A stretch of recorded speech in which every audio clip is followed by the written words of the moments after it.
इस समय पूरी दुनिया की सबसे बड़ी खबर यह है कि अमेरिका के राष्ट्रपति डोनाल्ड ट्रंप ने ईरान को इतनी बड़ी धमकी दी है जिसे सुनकर पूरी दुनिया हिल गई है।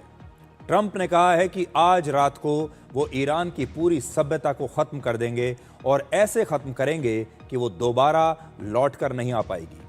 ट्रंप ने यह भी कहा है कि वो ऐसा करना तो नहीं चाहते, लेकिन शायद ऐसा ही करना पड़ेगा।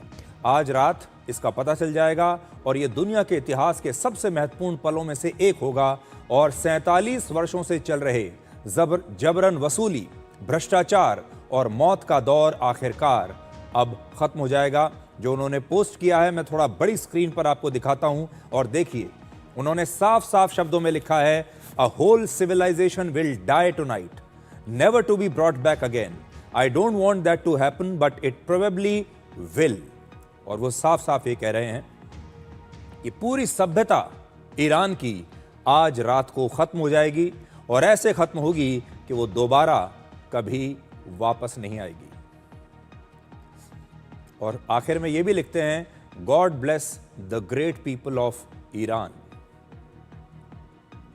ये एक बहुत बड़ी धमकी है अमेरिका के राष्ट्रपति की तरफ से, लेकिन इसके साथ ही ट्रंप ने अपने इसी पोस्ट में समझौते की एक छोटी सी खिड़की को भी खोल कर रखा है, जिसमें वो कहते हैं कि मंगलवार रात 8 बजे तक उन्हें उम्मीद है कि कुछ ना कुछ हो जाएगा, कोई ना कोई रास्ता निकल आएगा।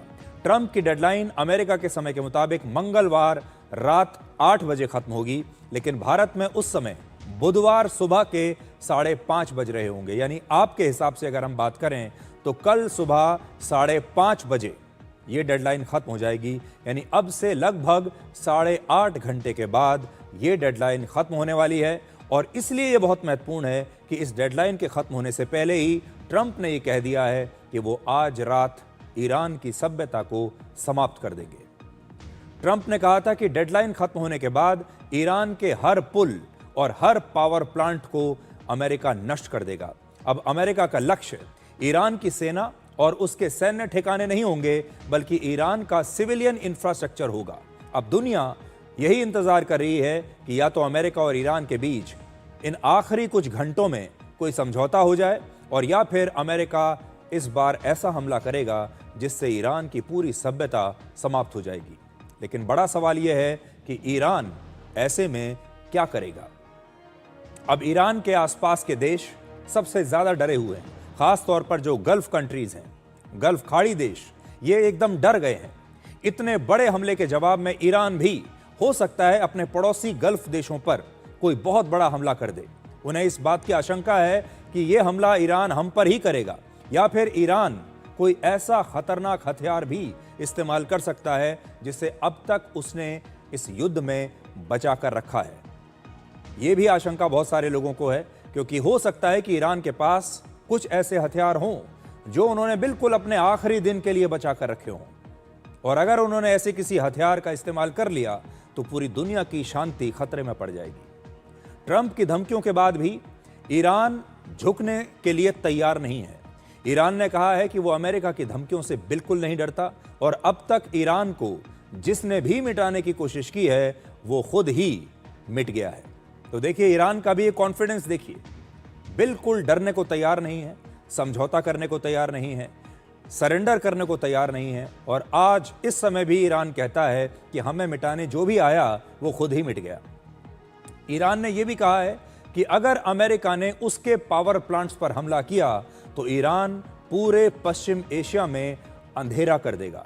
ईरान की सेना ने कहा है कि अगर हमला हुआ तो ईरान का जवाब और भी ज्यादा बड़ा होगा। और ईरान के राष्ट्रपति ने अभी कहा कि ईरान के लगभग 1,40,00,000 लोग अपने देश के लिए जान देने को तैयार हैं। अमेरिका के एक अखबार द न्यूयॉर्क टाइम्स ने कहा है कि ईरान ने युद्ध विराम को लेकर अमेरिका के साथ हर तरह की बातचीत अब बंद कर दी है। मतलब ईरान कोई बातचीत करना ही नहीं चाहता। अमेरिका के हमलों के विरोध में अब ईरान पूरी दुनिया को एक मनोवैज्ञानिक संदेश देने की कोशिश कर रहा है, पूरी दुनिया पर एक मनोवैज्ञानिक दबाव डाल रहा है। आज ईरान के इलाम शहर में वहां के आम लोगों ने सड़कों पर उतरकर एक ह्यूमन चेन यानी मानव श्रृंखला बनाई और इसमें महिलाएं हैं, बच्चे हैं, बुजुर्ग हैं और इन सब ने एक दूसरे के हाथ पकड़कर, हाथों में हाथ डालकर, एक पंक्ति में खड़े होकर पूरी दुनिया को यह संदेश दिया है कि ईरान को बचाने के लिए ये तमाम लोग अपनी जान दे देंगे।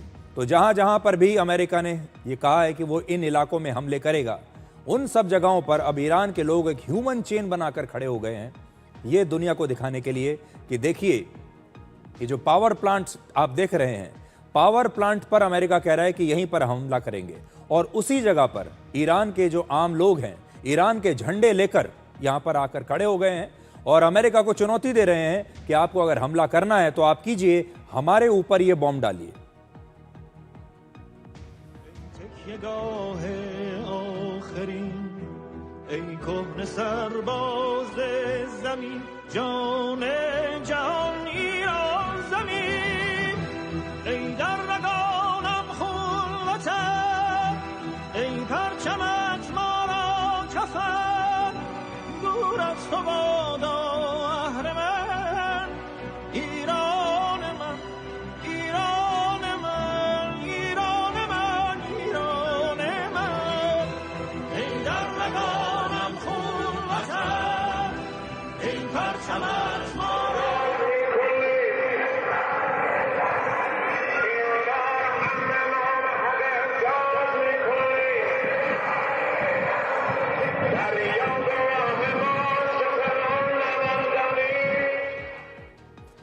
तो ऐसा युद्ध आपने इससे पहले कभी देखा नहीं होगा।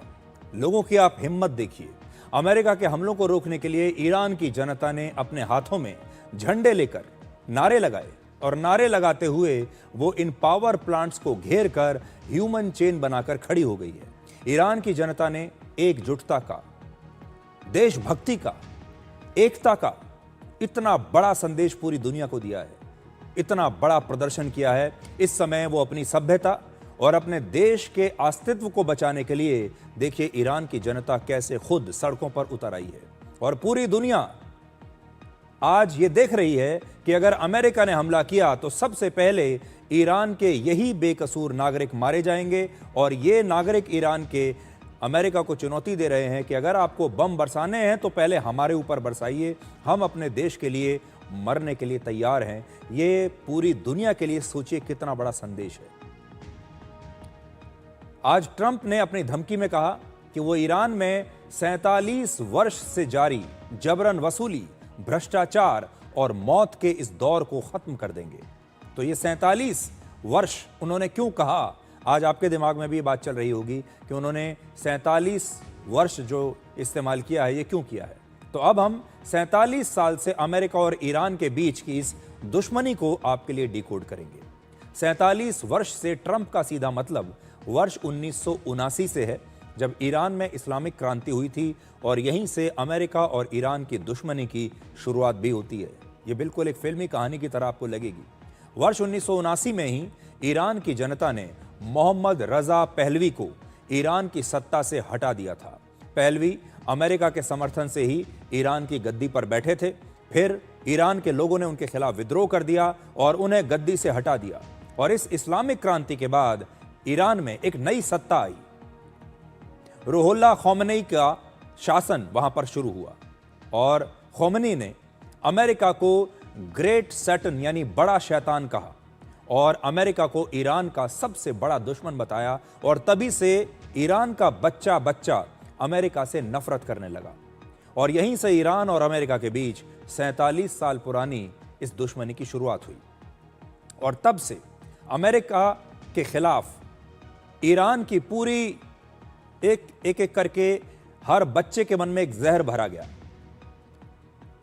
ईरान में जितने भी लोग हैं उनके दिमाग में ये बात डाल दी गई कि उनका सबसे बड़ा जो दुश्मन है वो है अमेरिका।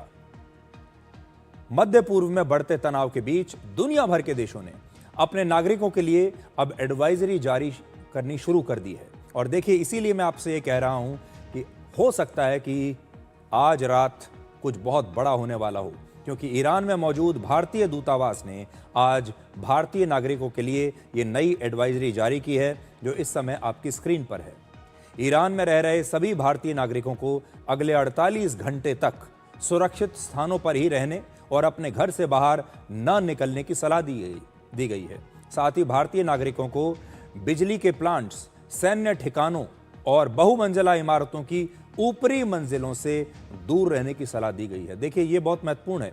बड़ी स्क्रीन पर अगर आप पढ़ेंगे तो आपको ये समझ में आएगा।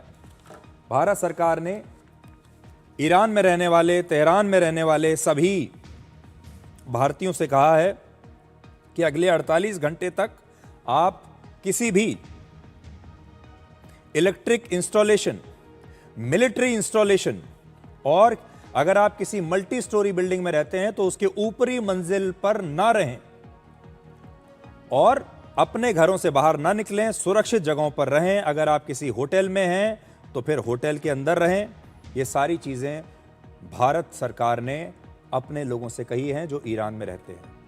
भारतीय दूतावास ने यह भी कहा है कि किसी भी हाईवे या लंबी दूरी की यात्रा से पहले भारतीय नागरिकों को अपने दूतावास से संपर्क में रहना अनिवार्य है। भारतीय दूतावास के मुताबिक जिन भारतीयों को दूतावास द्वारा बुक कराए गए होटल्स में ठहराया गया है, उन्हें भी फिलहाल होटल के अंदर ही रहने और दूतावास की टीम के साथ लगातार संपर्क बनाए रखने के निर्देश दिए गए हैं। तो ये आप जो देख रहे हैं, ये भारतीय लोग जो हैं उनके लिए एक एडवाइजरी है जो भारत सरकार ने जारी की है। भारतीय नागरिकों से कहा गया है कि वो आधिकारिक सूचनाओं पर नजर बनाए रखें और किसी भी अफवाह या अपुष्ट जानकारी पर भरोसा ना करें। और नीचे हेल्पलाइन नंबर दिए गए हैं, वो भी अगर आप चाहें, आपका कोई जानने वाला, परिवार का सदस्य अगर ईरान में रहता है तो आप इन नंबरों को नोट कर सकते हैं।